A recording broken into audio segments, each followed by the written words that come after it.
guys? Max here for Destructoid, and I'm here with Brad and Phil from Trendy Games, and you guys have a little thing called Dungeon Defenders 2. Yep, we do, and we're going to show it to you today. What is it? How does it work? So I guess in summary, Dungeon Defenders 2 is a tower defense action role-playing game. Basically, you join up with 4 of your best friends, you place a bunch of defenses down, you let the enemies come, and then you slaughter them. That sounds like a good way to defend some dungeons. Yeah. It can be if you do it right. No, I remember the first one came out. I think a look at it at like GDC 2011 or something, and that was just from a little bit you've shown me. That was a very different game. Can we see it? Can we see what it looks like? Because it's a pretty game. The first one that came out for 360 or XBLA and PSN. And and that was on Android, iOS, and then Steam PC. Are you aiming for that same widespread, or? Right now, we're just starting on the PC and trying to get that straight. We have a couple other ideas for other platforms down the road, but this is kind of our initial focus. Okay. I think Phil right now is walking around in one of our Siphon Site D map. It's one of our underground sewer type maps. That's a pretty sewer.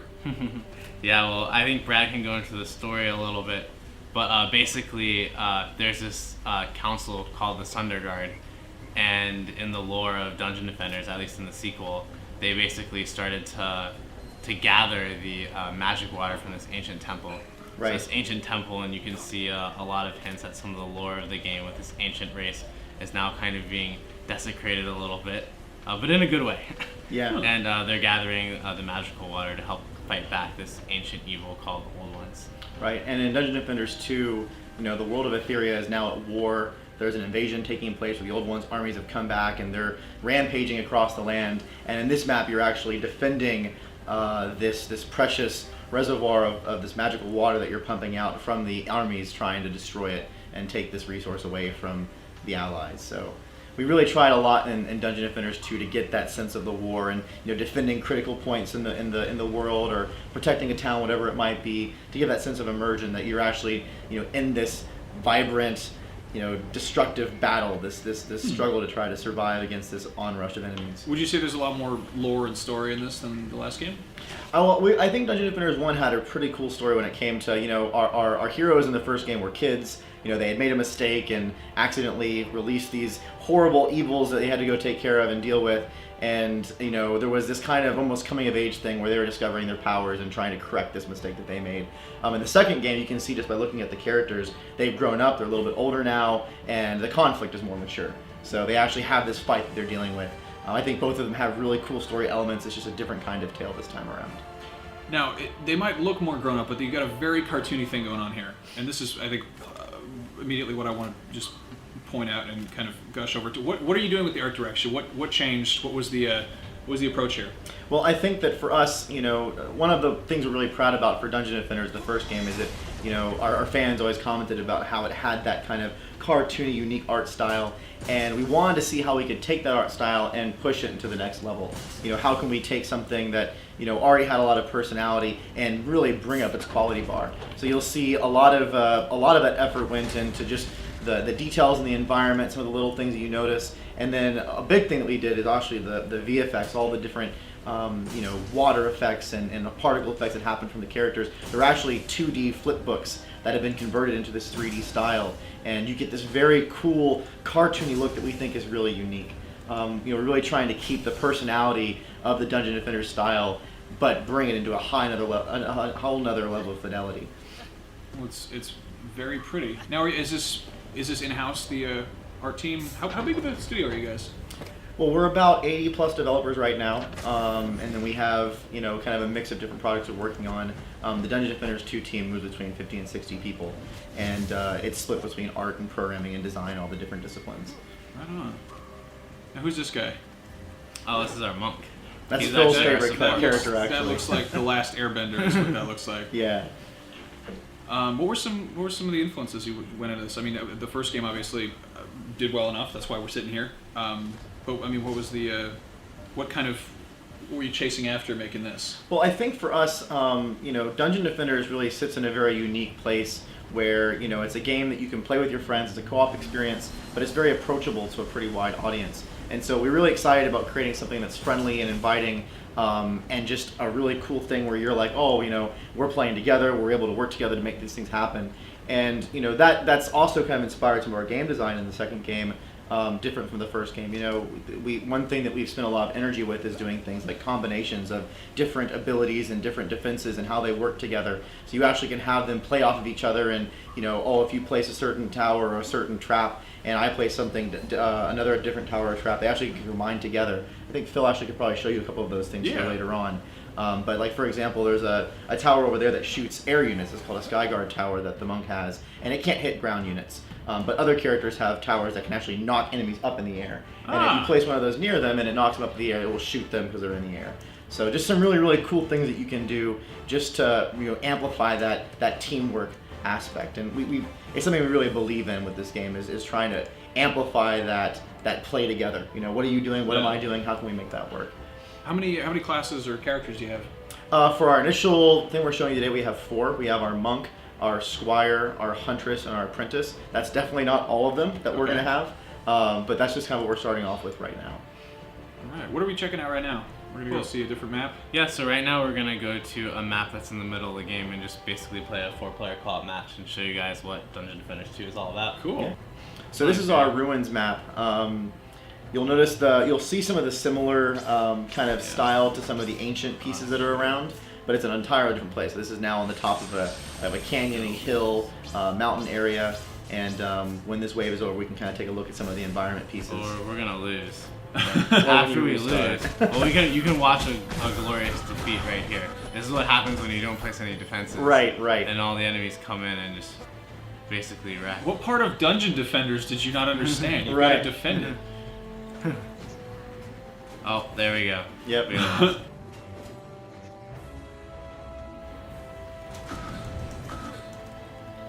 So how many different maps do you have in the game? So right now, we're still very heavily in our content development. The answer is going to be a lot. We're kind of in the middle of kind of a pre-alpha state, so we have a lot of our core game mechanics working in, but we're very much still in cranking up on our content pipeline. Dungeon Defenders 2 is going to be a free-to-play game, so our plan is to be building content for a very, very long time and adding new maps and new cool things that players can do. Now, excuse the stupid question. Was the first one free to play? No, the first one Okay. was traditional retail and digital. Now, how are you approaching free to play? Because obviously that's a thing that scares off a lot of people. But have you nailed that strategy down It's yet? something that we're actively working on. I mean, one of our philosophies is that if you make a really, really good game that people enjoy and that's a lot of fun, then that's the key part. And you can find ways to increase the value to players when they spend money later on down the road. We know we're definitely not doing any kind of pay-to-win mechanics. That's not really our style. But we want to make sure that this game is a lot of fun just by itself. So our main focus right now is core mechanics, building content, making really cool heroes, amping up the combo system, working on our progression with characters leveling and items and whatnot. And then we'll be adding in some stuff later on when it comes to the monetization aspects. We have some really cool ideas. We just we want to save those a little bit later on. So would it be the kind of thing where certain characters are free to go in and then other ones you got to pay to do, or is it more like you can buy cool hats? Well, it's funny that you say that because we have like what we call our defense council, and there are a group of 500 fans that got a chance to participate through this early access type program. They're a very small community, and we've been talking with them a lot about what they want, and we see a lot of different feedback about. Some people are like, oh man, it'd be great if we could buy heroes. Some people want them free. Everyone likes cosmetics. Those are all things we're talking about. But at the end of the day, one of our philosophies in Dungeon Defenders 2 is to really listen to our fans in a very powerful way and get their feedback. So, it's something that we're working through. We don't want to do something where you're like, oh man, I really expected heroes to be part of the package, and I'd rather spend, my investments in things like, whether it be consumables that boost your experience gains, or if it's hats or, Right. cool aesthetics. I mean, there's a lot of different things that we can do. It's finding the right fit for our game so that you still get a lot of fun and excitement out of what you're playing, and then feel value for the things that you purchase. And that brings the next question: what's the timeline here? Well, right now we're hoping to go into an early access program sometime in spring. But like you said, we're in the pre-alpha stage right now, so there's still a lot of work that we're doing. Okay. Now this is the part where we should probably explain what's actually going on in the game. Yeah. Yeah, so if you look right here, right now I'm working with a bunch of other people to set up the map. This map is called Nimbus Reach, and basically it's really interesting. It's a late game map, and there's 3 objectives. You can kind of look at the mini map on the right, that there's these two main objectives. Basically, they're keeping the ancient evil known as the Old Ones at bay, and they're kind of locking them in this portal in the sky here. And if either one of these falls, then we lose the map. But actually, if you come over here, you can see we also have this one sub-objective here. This has a silver shield. If we lose this, we don't lose the match, but instead this new lane opens up. Huh. And that was an innovation from on DD2 when we were doing our prototyping phase for the game. One of the struggles in DD1 is that it was pretty much, if one of the things went down, that's it. The game was over. And so you didn't really get that. The tension was very absolute. And we found that when we added these, they're critical, they're very important. If they fall, then you have a much bigger challenge to deal with. But the game's not over yet. You can still fall back and fold your defenses and kind of reorganize. And so when we added in the sub-objectives, everyone in the studio had a lot of fun with that. And so we've been really experimenting with different things that we can do with them. And this one, the middle lane opens up, and all of a sudden now everything kind of pincers in into this one little area. So you want to keep it up if you can, but if you happen to lose that, you have a place that you can fall back to. Well, now, one thing that's happened rather noticeably since the first game came out is the rise in popularity of MOBAs. Have you guys kind of taken any cues from the whole, Dota League of Legends crowd, or is it still kind of doing your own thing? I think that right now this is mostly our own thing and iterating on things that we found really exciting with what we did with Dungeon Defenders. MOBAs are very competitive. You're trying to beat someone else. You have a lot of aspects of starting with an even playing field. And for us, it's cooperative. Here you're playing with your friends, and you're trying to deal with these waves that enemies are coming out. And of course, it has the tower defense and RPG mechanics coming in. You're not as upset when someone walks into a match and has a lot of really cool gear or has some really cool powers when they're helping you out. Yeah. Would you ever consider going down that route? We've talked about doing different competitive styles down the road, whether that be a MOBA inspired or something else. We're not really sure, but at the moment we're really focusing on trying to get this core competitive experience locked down, and finding different ways to amplify that. One thing that we're actually working on to that end. So in DD1 and in the current version of DD2, the game is pretty much set. You have different difficulty levels, and they spawn different difficulties of enemies, whether it be higher levels or more of them, or the different types that come out. And it's almost like a puzzle. You want to find the most optimal defense layout in order to defend the objectives. And once you got that figured out, or once you found a solution that works, then you kind of have that one done, and you can almost repeat that over and over again. In DD2, we've actually been building a prototype of something that we call the Wave Director, which basically takes the state of the map, where the defenses are laid out and what people are doing, and then dynamically adjusts the enemies based on that layout. So it's almost like the game is playing you. And it's a lot of fun in our prototype phase that we've had so far. You're almost trying to figure out, you can imagine sometimes the Wave Director will see, you're building a lot of heavy defenses on one side and not on the other, so it'll slam you on the side that you're weak in, and you have to actually go and react to that. Well, that sounds like a pain in the ass. Oh, and it's really fun.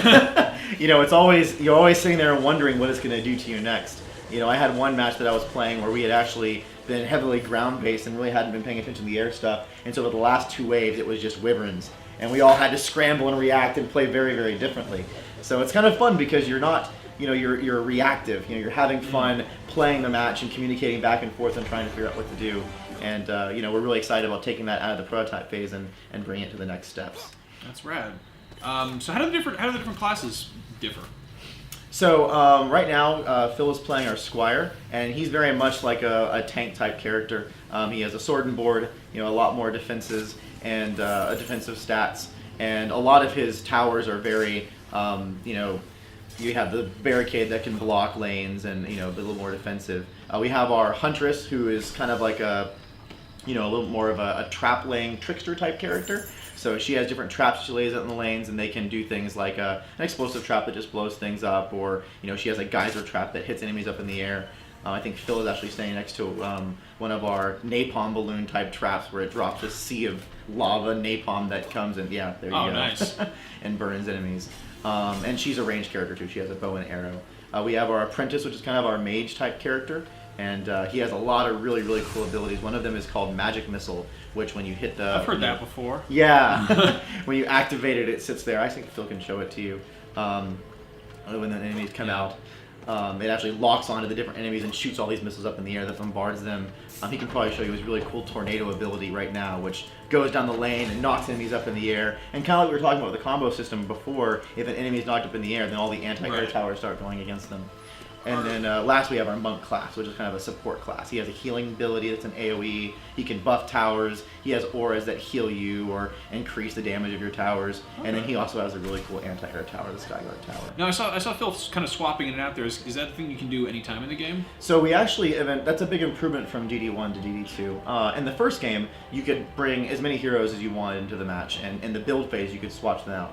And some of the feedback we were getting from our community is that that was sometimes a negative. You'd have a guy come in and he has all of the heroes maxed out and they're all like specially built, and he's like, you know what, you guys just sit back and I'm gonna take care of everything. Just hogging all the XP. So what we did now, we have this feature what we call as our hero deck, and the hero deck allows you to bring a limited number of heroes into the game. So you can have as many heroes as you want in your, in your chest or whatever, as many as you created, but only 3 of them can be actively swapped. So whenever you're in the build phase, you can go back to what we call our forge, which Phil can show you right here when he walks back over there, and you can swap out to one of those 3 heroes. So it still allows you the chance to have different builds or bring different characters to the match, but it doesn't allow one player to come in and just dominate all the choices by only being able to do everything.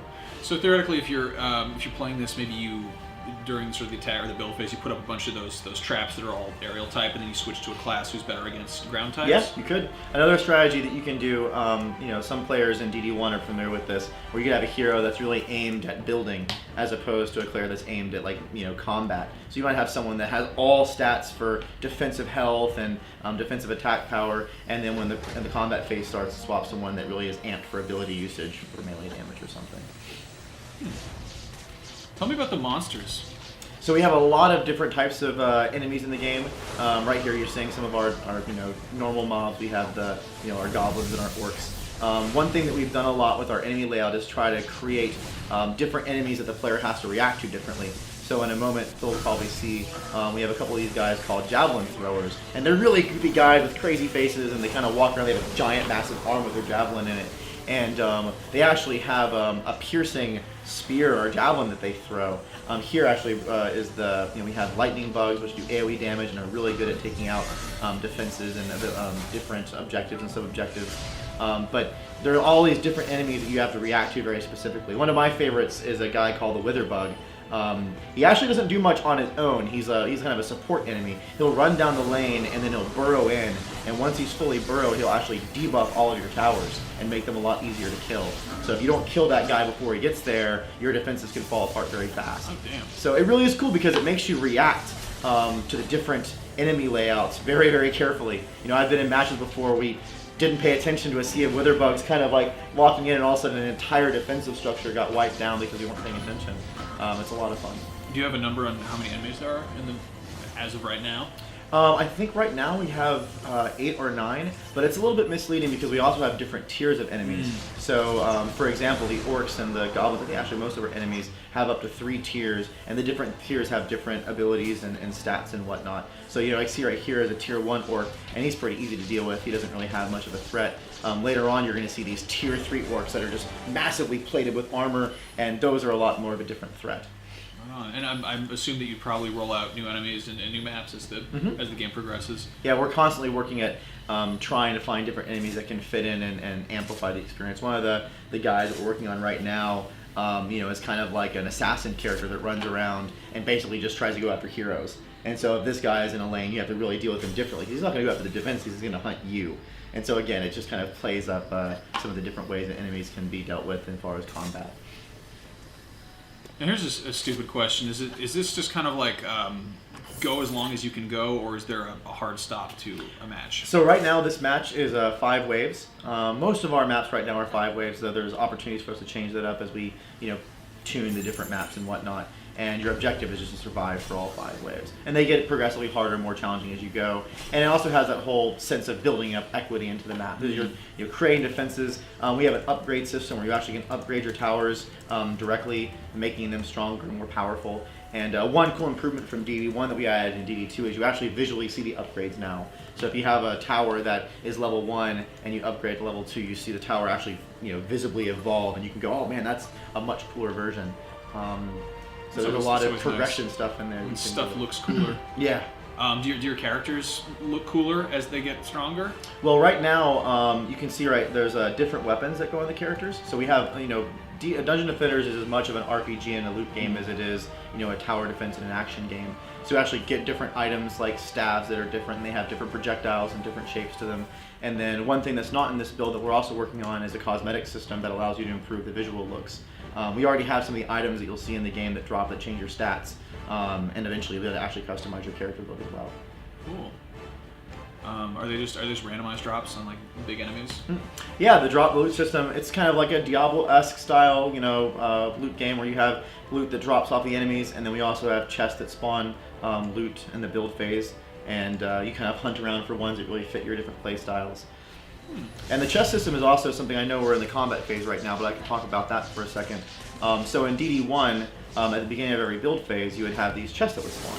And that's where you go to get your resources to start your building and everything. But one of the complaints we're getting from our community is that, someone could run into the match with a free-for-all and grab all the chests. And so if you spawn in late, you're like, man, I didn't get anything. Or if, someone was being really aggressive, you might get one while they're going and stealing all the stuff. So we added a new system where basically we instance all the chests to you, and we give you a certain number of keys that you can use to unlock those chests. So now it's a guarantee that you're going to always be able to build and be able to play and have fun every single round.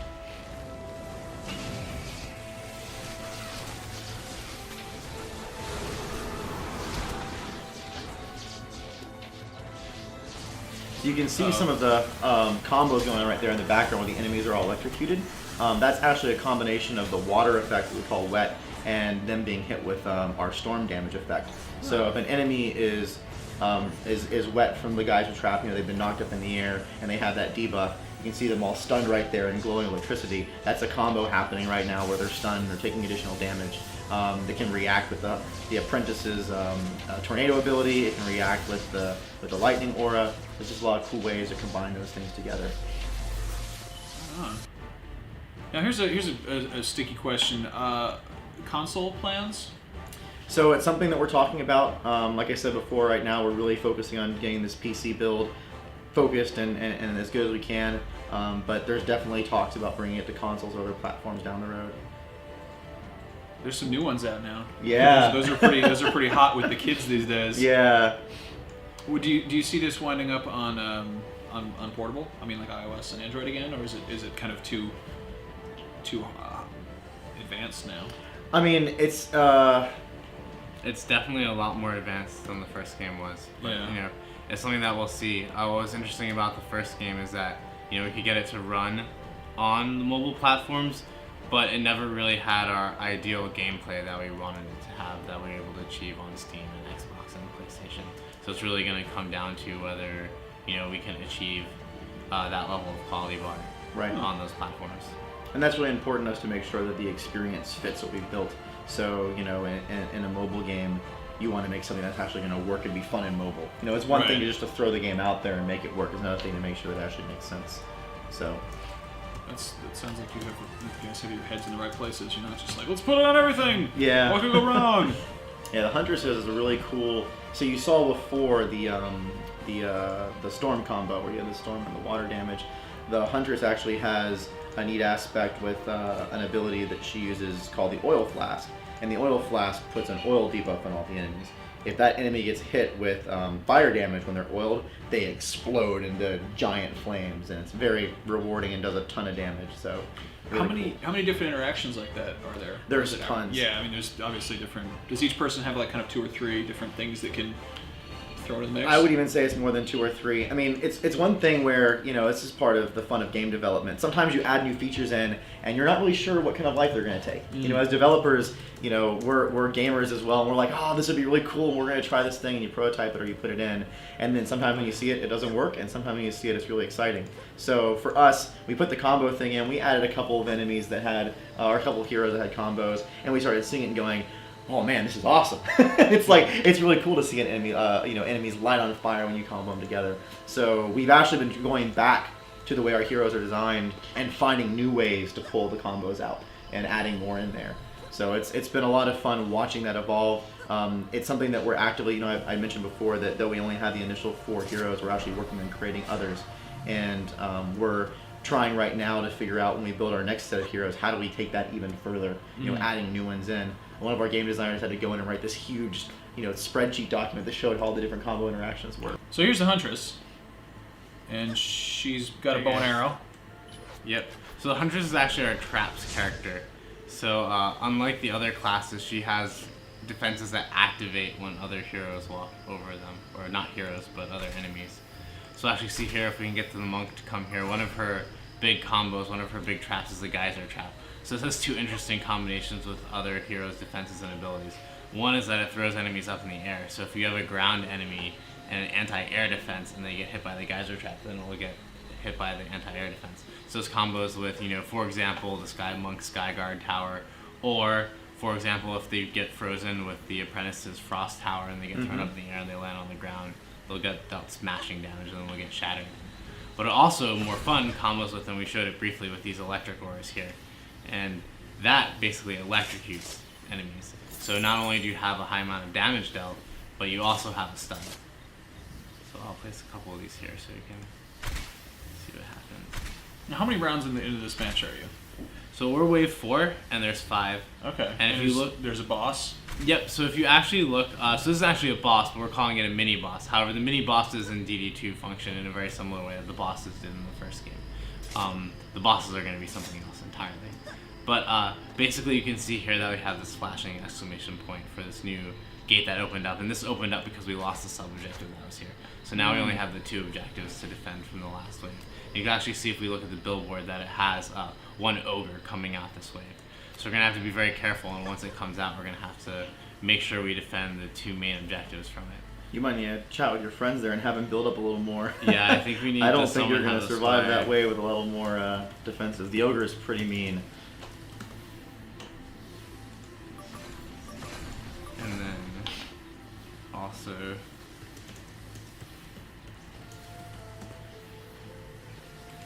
So while they're doing that, you want to show them. If you go back to the backside of the map, another thing that we've been doing in DD2 that's different from DD1 is really trying to wrap the world together. So right now, this is a ruins map that's at the very top of this cliff, and if you go to the back, you'll actually see our out of bounds area. It's kind of a subtle thing for players who really care about these kind of things, but in the distance, you'll see up there a castle.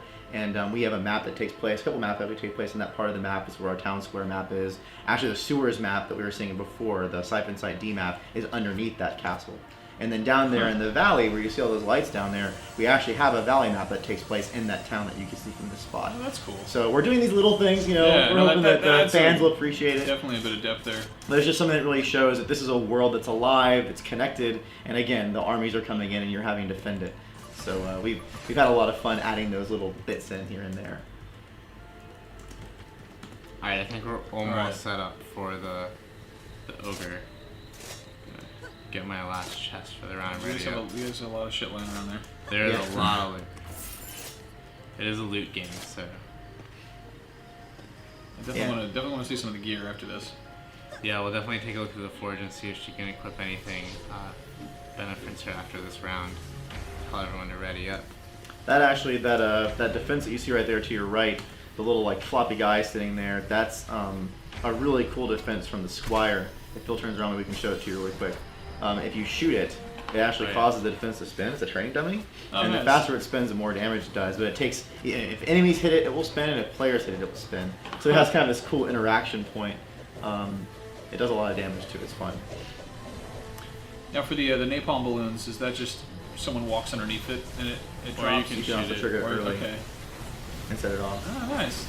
There's the wither bug I was talking about before that's trying to run and Ew. burrow. Gross. And he's not going to make it, I don't think.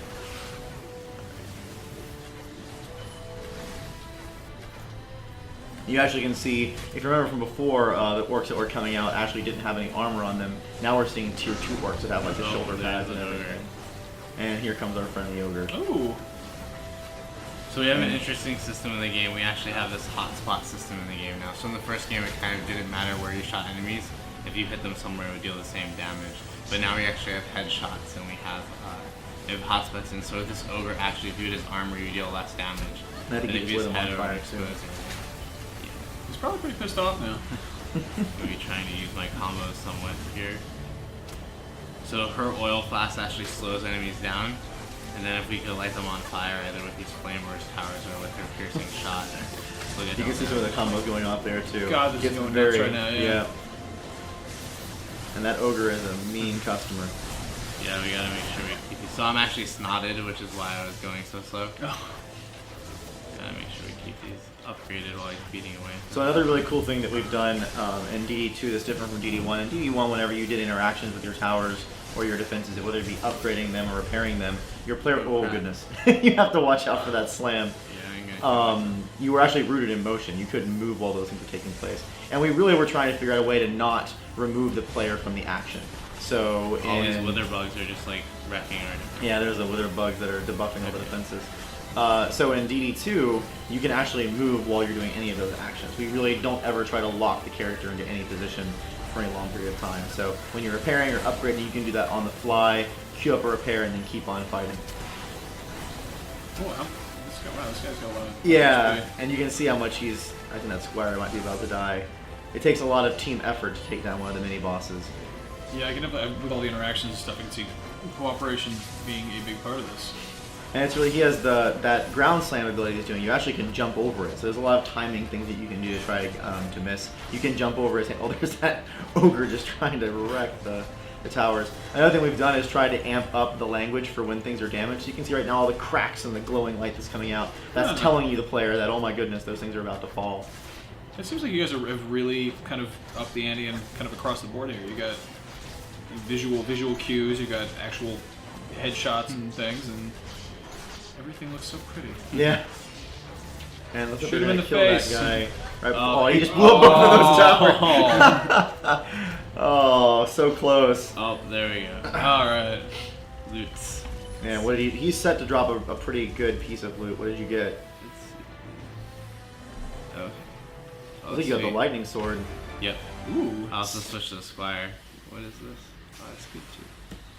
Alright, so we can show that off. So one of the interesting things that I don't think Brad has touched on yet is that all the combos and the things that we're talking about actually extend to the item and stat system as well. So, oh no. Let's see. Alright, so this is the stats menu here. You can see he doesn't have anything on him right now.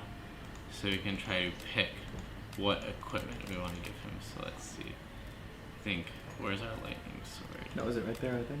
There's a lot of loot there. There is a lot of loot from this couple of matches. Do you guys have a number of weapons here? Or we don't have gear type? Total number of weapons. Oh, here we go. Okay, let's see. Oh no, I have one sticking out of me. Okay, let's see something. Yeah, this is a lot of the menus you're seeing right now are all part of our pre-alpha. We're still very much, we're polishing them and changing them. A lot of this we wanted to get certain features in first before we started messing with them. So we'll see if I can fix it. And now, is this being play tested by fans right now? Yeah. So we mentioned before we have our council. We actually opened that up to a very small number of people. We did a really cool, actually, a charity drive on that where the people who wanted to get involved in the council could buy in for a certain amount of money, and we had a couple auctions that we ran, and all the money that we raised went into Child's Play. Oh, right on. So those guys have been playing the game actually for a couple months now. We do special play tests with them, and then we're taking in their feedback and heavily responding to it. So a lot of the, we really believe in getting fan interaction and being able to respond to that. We think it makes a better game. That's good. Guys, and those are the people who will get the angriest at you online. That's right. And they certainly do from time to time. But it's a good thing for us, because at the end of the day, it's nice for us to figure out when we try things, sometimes it doesn't work. We might, when we first did the key system, there were some things in it that people didn't respond to very positively. And so we had to go through and do some improvements to it and work it. It's been really nice. Also the combos thing, people really like that a lot. And so it was a piece where we're like, hey, we should invest more time here because people are having so much fun with it. It's been really good to get that feedback. When do you see this hitting a wider audience? Right now our target is to try to go to a wider audience sometime later this spring. So that's what our hope is right now. Okay, and are you guys going to be at PAX East? Mm-hmm. Yeah, we're gonna be at PAX East. We'll have a booth out there. So if you guys are at PAX East, come by and check out the build. What is the best way to get to the front of the line to play this when it comes out? Phil, what do you think? Donate things to charity. Well, obviously donating to charity helps, but really if you follow us on our website or our forums right now, we have a lot of interaction with the community, and that's really the best way to get on board. And we have a newsletter, and we're slowly letting more and more people into the game to help test us. You can see they're finding bugs like this nice Squire has a sword sticking out of his shield one here. Yeah. I think that's cool. I think it looks cool Actually, too, it does and look I kinda actually cool. think we should play anyways with it. Just go for it. Just to figure it out. But that's one of the beauties of kind of development now, where we can actually get to play with these things and people can see them and help us fix them. And a lot of times it's fun. We've actually done a lot of bug videos on our website where we're like, hey guys, this is something really funny that's happening in the game right now. Yeah. And they're actually some of our more popular videos. So I think people, at least in our community, like watching the game develop and finding things like this.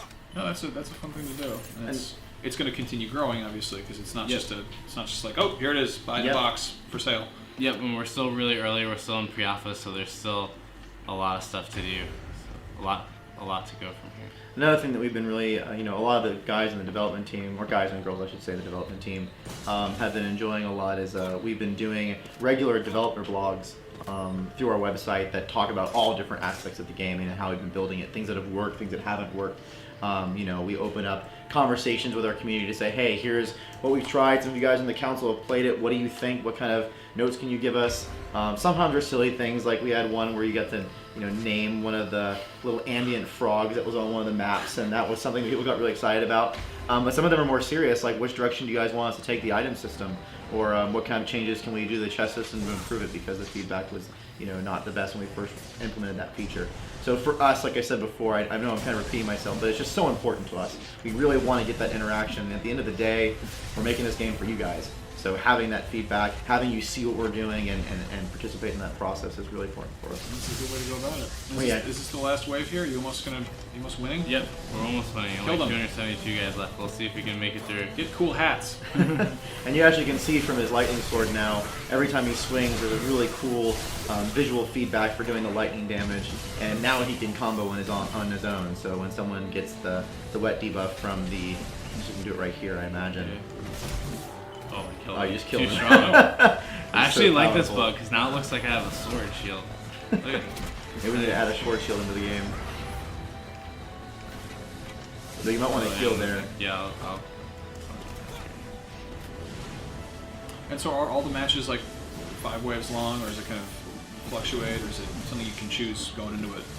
At the moment, they're all 5 waves long, but there's a lot of different things that we're talking about and experimenting with when it comes to modifying the game mode and trying different things. Like for example, in Dungeon Defenders 1, there was an endless challenge mode. Those are things that we're probably going to bring back at some point in time. It's all just finding different things that are actually rewarding and enjoyable for players to play. Oh, now you can see the tier 3 orcs. They're much more menacing, and they do a lot of damage. You gotta be careful with them. Look at this. This is a mess right here. Just orcs in the air. And Napalm fire. everywhere. Yep. Large hammers. Geysers.